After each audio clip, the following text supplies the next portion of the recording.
usia sebelum 10 tahun ya, itu adalah masa persiapan. Di usia 7 tahun adalah menuntaskan fitrah keimanan dan tangki cinta, memenuhi tangki cinta si anak ya, sambil kita memulai memandirikan. Jadi membersihkan kamar, membereskan tempat tidur, mencuci piring setelah makan, itu PR buat saya gitu ya. Maksudnya kita berikan jadwalnya itu buat anak saya, memberikan apresiasi apa yang dia lakukan, dan kemudian mendorong mereka untuk banyak bergerak ya, beraktivitas fisik, dan mengurangi ya nonton ya, aktivitas itu, dan kemudian ya melakukan hobi ya, atau aktivitas yang positif. Dan kemudian ternyata dampak gawai itu ya, screen itu ternyata bisa meningkatkan risiko degeneratif, penyakit degeneratif ya, jantung, hipertensi ya, kolesterol ya, diabetes mellitus ya, karena pola hidupnya menjadi lebih tidak sehat ya, tidak sehat. Oke, kemudian bagi anak laki-laki ada namanya MVPA atau moderate to vigorous physical activity. Karena kan laki-laki itu biasanya aktivitas fisiknya banyak. Ketika dia dikurangi waktunya dengan bergadget gitu ya, maka intensitas aktivitas fisiknya menjadi berkurang. Ketika berkurang itu ya mudah mendapatkan penyakit kronis ya, diabetes mellitus, jantung dan lainnya. Sama seperti yang dewasa ya, kalau kita jarang olahraga, pola makannya nggak bagus, itu gampang banget deh penyakit kronis ya, diabetes, jantung, kolesterol dan lainnya. Kemudian selain itu adalah berkurangnya masa pulang seseorang karena apa? Aktivitas fisik ya, aktivitasnya fisiknya berkurang ya. Kemudian kalau dari gangguan mata ya, ada namanya computer vision syndrome atau gangguan berupa gejala yang berhubungan dengan gangguan pada mata akibat penggunaan gawai atau screen yang berlebihan. Dan kemudian jika tidak dikontrol, risiko terhadap kualitas tidur menjadi lebih buruk, yaitu udah games gitu dan segala macam ya, tidurnya akhirnya tidak teratur gitu ya. Terus berisiko 4 kali lebih besar terhadap hipertensi. Ini termasuk degeneratif juga, dan kemudian bisa merusak otak.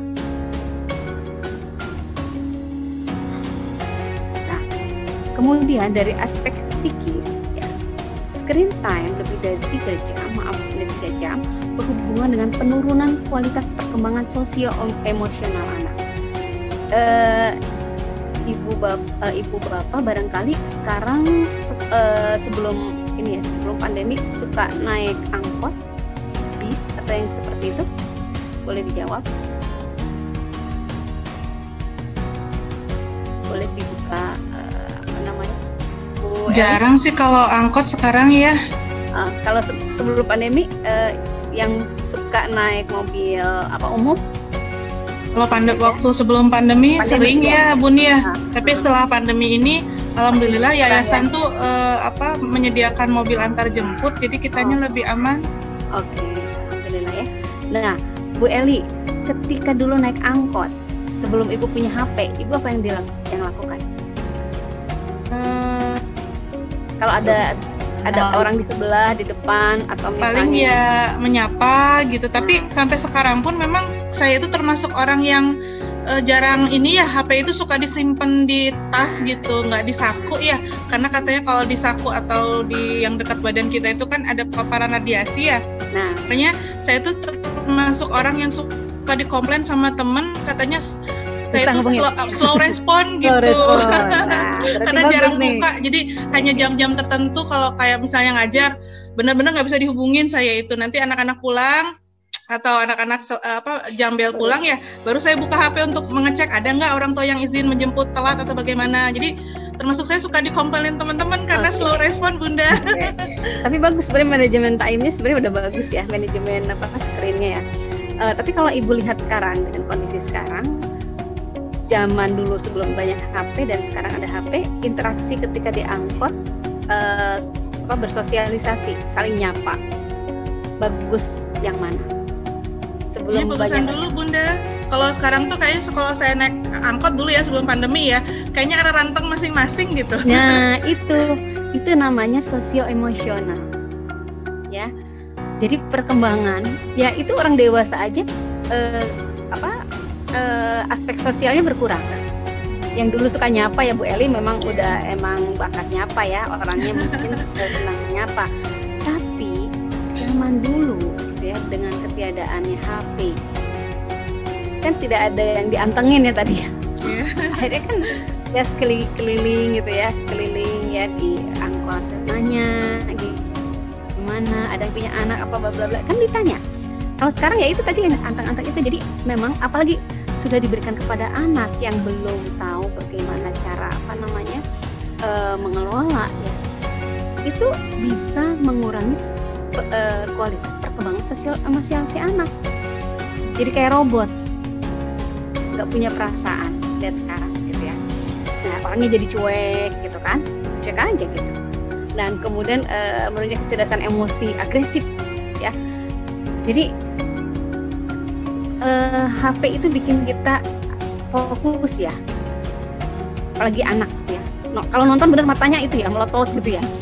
Saya lihat gitu anak saya kalau itu kayak melongo gitu kan, wah kayak gitu dipanggil susah gitu nggak jawab. Ya karena dia menurunkan konsen jadi fokus kepada si screen tersebut gitu ya. Dan ketika terjadi misalnya kita matikan, jamnya sudah habis.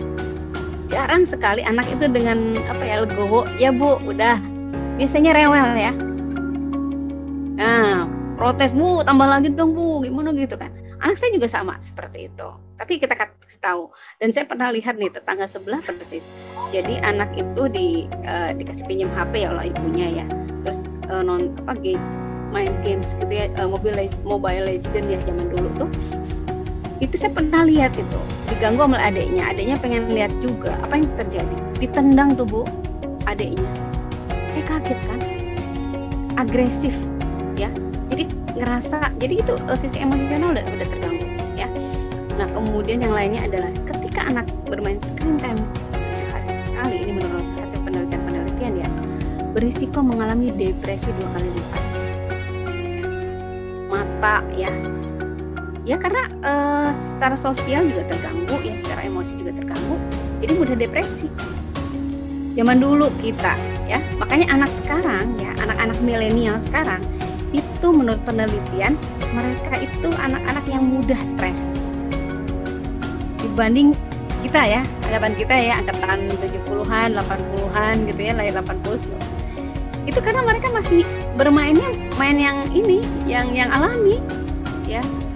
Main tanah, perosotan, ke sungai, bla bla bla gitu. Senang, ya, senang, nggak ada stres-stresnya, senang aja dunia. Mau makan susah ya, zaman dulu Indomie dibagi berapa gitu, telur dibagi berapa gitu ya, masih senang. Sekarang gitu dengan gizinya meningkat gitu ya, tapi kehidupan sosial emosinya terganggu, itu udah depresi. Dan jika kondisi depresinya makin berat, harus dirawat profesional kalau sudah adiksi. Nah, dan ini nih yang kita bicara kenapa gitu, pornografi itu sangat berbahaya gitu ya, menjadi disebutnya narkoba. Karena pornografi itu, kalau narkoba itu hanya menyerang satu bagian otak, tapi pornografi bisa merusak 3 bagian otak sekaligus. Ya, kalau menurut seorang profesor ya dari Amerika yang menemukan tentang isu ini, dia melihat anak yang sudah kecanduan pornografi, otaknya itu sama dengan kondisi orang yang mengalami kecelakaan berat, otaknya hancur. Itu gambarannya. Dan pada pecandu pornografi ya, ada namanya otak bagian prefrontal cortex atau PFC ya, yang rusak. Prefrontal kenapa ini PFC ini, apa urgensinya gitu, kenapa kalau PFC rusak, kenapa memang? Ternyata PFC ini adalah pembeda manusia dan hewan. Kita mikirkan bahwa kenapa Allah ini kok membedakan kita dengan hewan gitu, dan kenapa manusia ini diberikan level tertinggi ya, makhluk-makhluk lain ya, ketika dia bertakwa dia mendapatkan level surga tertinggi. Karena salah satunya ada ini PFC ya, dia pembeda hewan, manusia dengan hewan. Karena kenapa? PFC ini adalah manajer tubuh kita. Dia yang bertanggung jawab untuk berkonsentrasi, memahami benar atau salah, mengendalikan diri, menunda kepuasan, berpikir kritis, merencanakan masa depan. Ketika VFC ini rusak, sama seperti robot, tidak bisa ngapa-ngapain, mata kosong. Ya, saya pernah lihat ada sebuah video ya, orang dewasa yang kecanduan, anak kecil juga yang kecanduan, itu matanya kosong, gitu ya, seperti itu. Dan kemudian VFC ini juga adalah pusat pertimbangan dan pengambilan keputusan. Ketika rusak, gimana orang itu hidup? Bagaimana dia bisa hidup, bisa bertahan, bisa mandiri, bisa berkeluarga, bisa kerja produktif, bisa sekolah. Ya.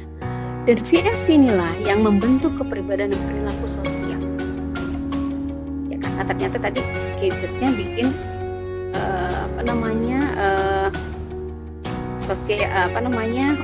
perkembangan sosialnya menjadi buruk. Ya. Dan ada lagi sekarang namanya popcorn brain. Ini bukan jagung meledak ya. Ini bukan jagung meletup ya. Kalau zaman dulu sekolah, saya waktu SD di Bandung itu bikin popcornnya pakai kayak apa ya, pokoknya yang zaman dulu tuh ya. Beda ininya, jagungnya juga masih agak hitam-hitam gitulah. Tapi suka. Tapi ini popcorn brain. Ini kondisi otak yang seperti popcorn, letup-letup. Ya. Ini ada kondisi otak yang terbiasa dengan layar ya, yang digital, senantiasa merespons stimulus kuat hingga otaknya meletup. Jadi semakin lama semakin brutal, nggak itu impulsif ya. Jadi kecanduan gadget. Jadi dia nggak ada kontrol tadi tuh. PFC-nya kena nih, ya. Kualitas emosi, karena tadi kan perkembangan emosinya jadi berkurang ya. Kualitas dan interaksi sosialnya buruk hingga di tahun 2020 nih di Rumah Sakit Jiwa Cisarua dan Surakarta ya. Ini sudah ada anak-anak kecanduan gadget yang sudah dirawat. Kebetulan kakak saya dulu sempat kerja di Rumah Sakit Jiwa Cisarua dan saya tanya gitu kan, minta konfirmasi gitu, benar gak sih ini data saya dapat dari koran ya, bahwa kasus anak yang kecanduan gadget dan harus dirawat di Rumah Sakit Jiwa, betul, makin meningkat. Bahkan Wakil Gubernur Jawa Barat sempat mendatangi ke sana gitu ya, untuk melihat kondisinya seperti sekarang. Dan sekarang kalau tidak dikontrol, ini akan menjadi booming ya. Nah, bagaimana screen time dan pubertas? Tadi sudah disinggung sedikit ya. Nah, pubertas ini atau ini masa munculnya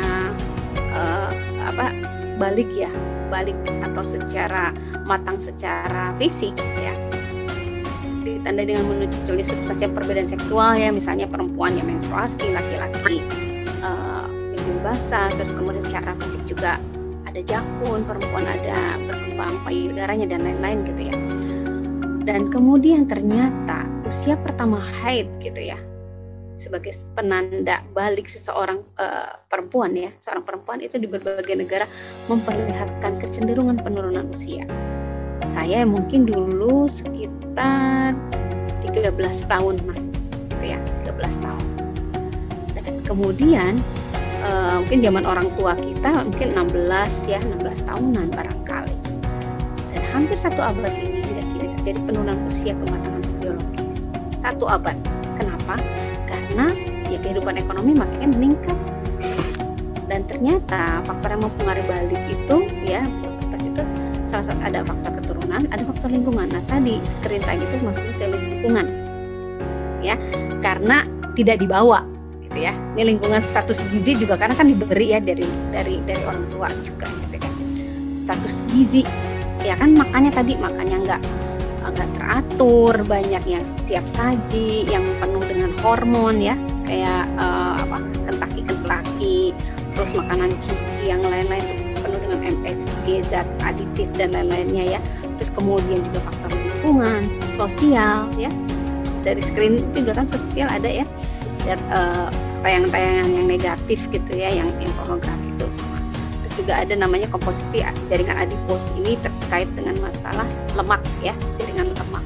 Ya kalau misalnya dia makin berisi, makin gemuk atau obesitas gitu ya, itu bisa mempercepat menstruasi seseorang atau pubertas seseorang. Ya, kita lihat ya tren balik di Indonesia. Tren balik di Indonesia ini sekitar 50 tahunan.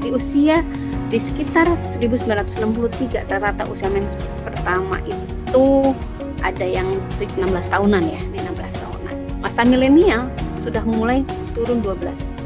Ini sampai 2013 ya. Sekarang ya 2020-an usianya makin muda. Tetangga saya sekitar usia 10-11 tahun. Ya, semakin dia makanannya bagus, gitu, segala macam. Kita lihat lagi fakta tentang nutrisi dan balik, gitu ya. Ini kalau dalam Islam itu ada akil dan balik, gitu ya. Nah, ini balik ini terkait kematangan biologis ya, sedangkan akil itu adalah kematangan berpikir ya. Ini baru dari sisi baliknya. Ternyata ya status nutrisi seseorang ya, terutama perempuan, amat sangat mempengaruhi usia kapan menstruasi terjadi ya. Kalau ibu barangkali anak-anak sekarang makan telur sehari berapa Bu? Terus jajan, makan buahnya gimana? Lebih banyak makan buah atau makan yang lain-lain? Makan sayurnya bagaimana? Ya, karena makan sayur dan buah itu harus lebih banyak porsinya. Selain protein ya, ada ininya ya untuk masa-masa masa perkembangan ya. Sayur buah itu penting sekali. Terus kemudian nutrisi juga ternyata mempengaruhi kematangan seksual ya pada gadis yang mendapat menstruasi pertama lebih dini. Terus karena secara biologis ya, ketika didukung dengan gizi yang baik ya, atau mungkin berlebih gitu ya, atau yang salah juga ya, misalnya pakai kebanyakan makan makanan cepat saji ya, yang banyak mengandung hormon ya, itu ternyata mempercepat ya. Dan kecenderungan anak-anak yang memang berisiko untuk pubertas dini atau lebih cepat adalah anaknya yang cenderung lebih berat, lebih tinggi ya. Dan kemudian pada saat dengan mereka yang belum menstruasi pada usia yang sama. Terus saya juga masih deg-degan nih lihat anak saya kok lebih cepat ya di masa pandemik ini makannya lebih banyak ya. Makannya lebih banyak, terus kemudian juga saya lihat kok dia lebih tinggi ya sekarang, jadi agak deg-degan juga ya, deg-degan tuh, waduh berarti saya ini harus membekali lebih banyak, lebih kuat lagi, membekali yang cukup untuk anak-anak bersiap gitu. Saya bilang nanti ada namanya balik menstruasi buat perempuan. Itu apa? Itu tandanya ya kematangan seksual. Aku mau katanya.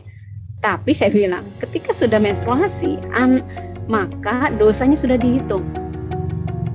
Dia bilang nggak jadi katanya gitu.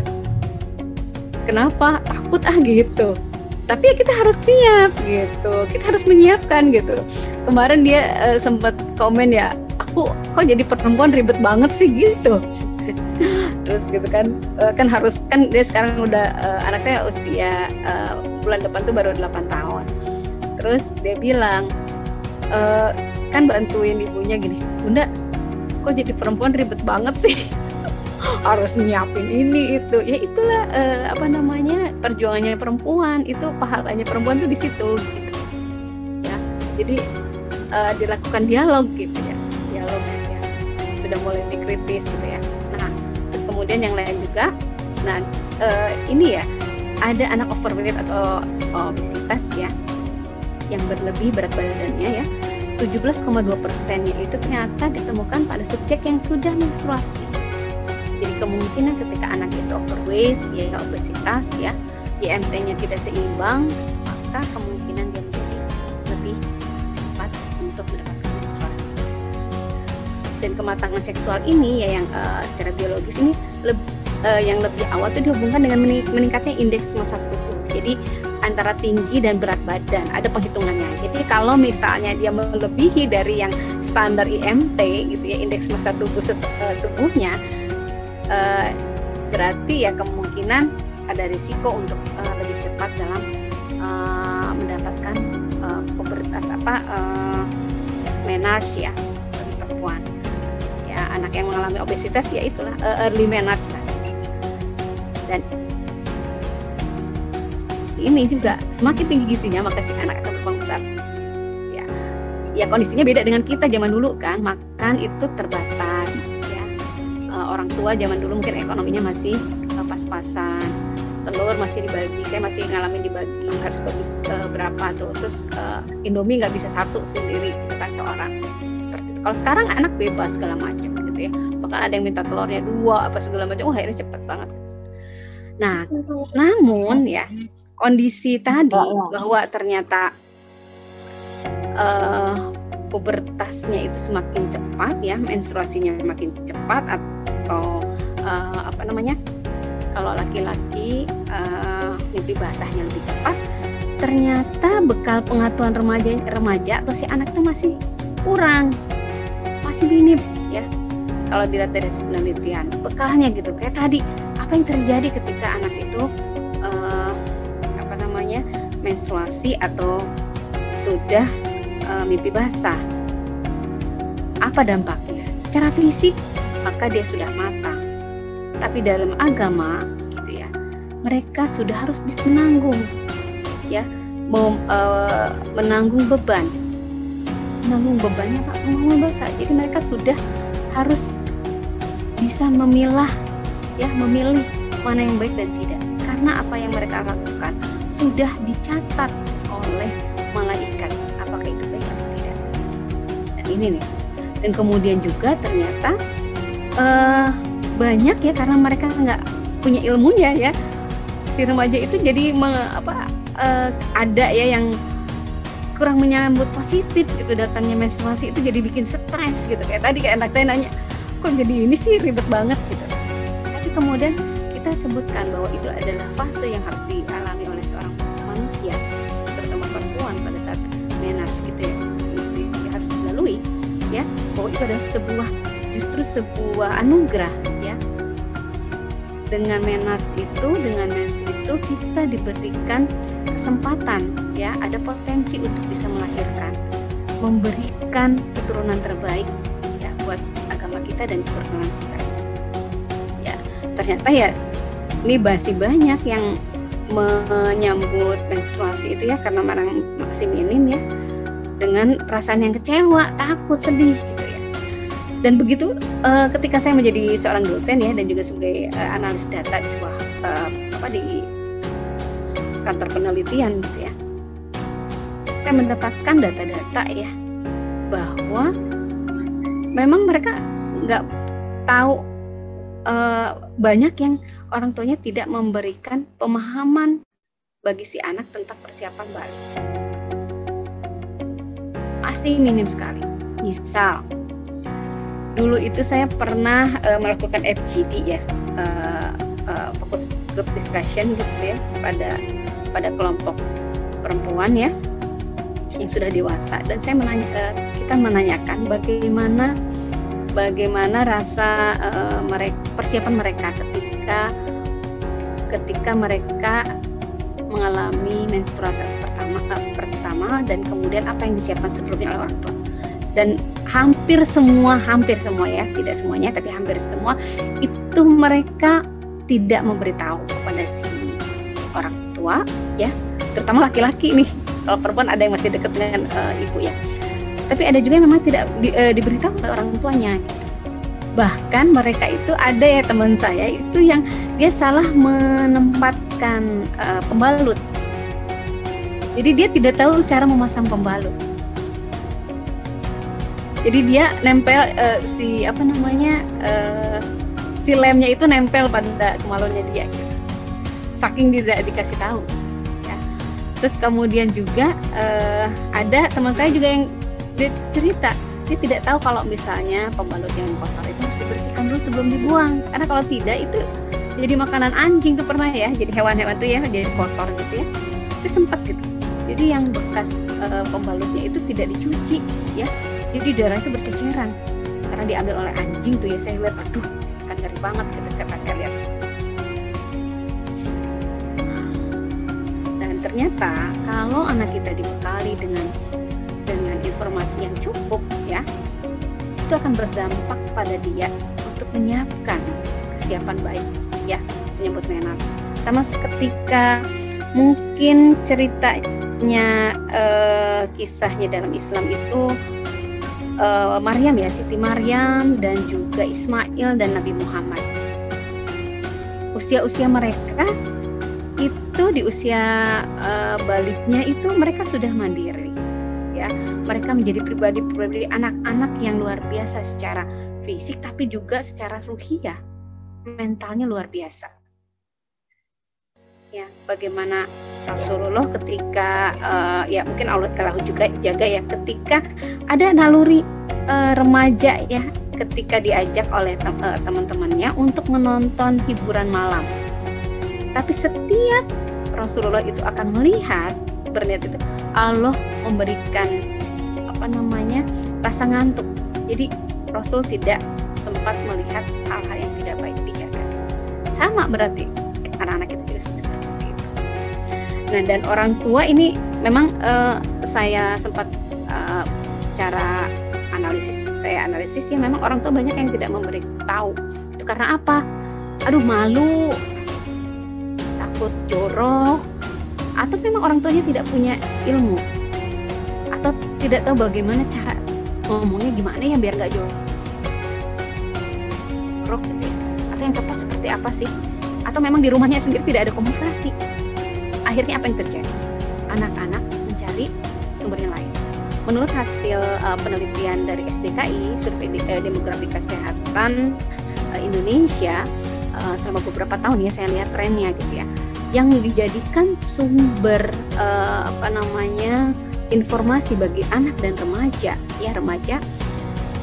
terkait masalah kesehatan maupun kesehatan reproduksi itu justru adalah teman. Orang tua itu menjadi urutan sekian ketika mereka akan berbicara tentang kesehatan reproduksi maupun seksualitas mereka. Kenapa? Karena memang tidak dibiasakan, atau orang tua biasanya banyak negatif thinking ya. Coba ibu ini nih, ini yang terus kemudian yang kedua itu guru, yang ketiga tenaga kesehatan. Jadi tenaga kesehatan masih tidak dijadikan sumber informasi. Ya, selain teman biasanya sekarang Google ya, ada Google. Tapi ada teman-teman yang biasanya ya, justru yang lebih tahu si anak ini sudah balik ya, justru teman-temannya, terutama laki-laki seperti itu. Namun sayangnya ya, dengan semakin minimnya makin dini balik pada seseorang tidak diiringi dengan kemandirian atau akilnya. Jadi akil baliknya itu tidak bersamaan. Kalau dalam Islam itu bahwa akil dan balik itu harus bareng ya.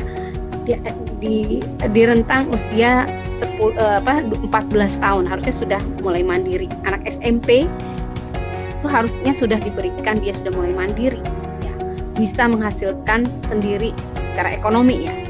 Jadi kalau itu dianggapnya dipinjamkan seperti itu. Tapi ada proses, tidak mungkin tiba-tiba, tapi ada proses memandirikan si anak.